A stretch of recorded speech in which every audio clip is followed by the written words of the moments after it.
Looking good. Let me show you one. See how much easier it is with your hands up. Just watch while I throw.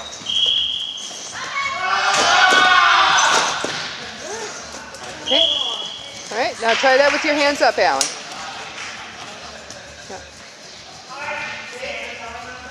Yep.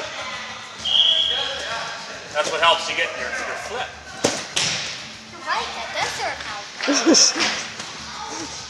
Takes practice. You gotta change how you used to do it. There you go. Yeah. My first try, and I was really good, and I was better than the time when I tried it like this. Yep. Yep. It's better with the arms up. So keep practicing it Start that way. back a little farther too. That way you got more room. There you go. Right there's good. Still try to take it up in the air. Up and over. There you go. Yeah. Pretty now you good. gotta throw before your feet leave the trampoline. That way you can get your flip going. If you're already in the air, it doesn't help. There you go. Oh, nice. There, you're getting it.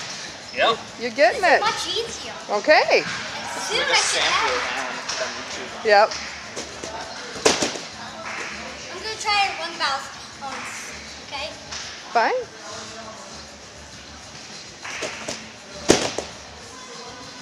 Looking good, buddy. Oh. Oh.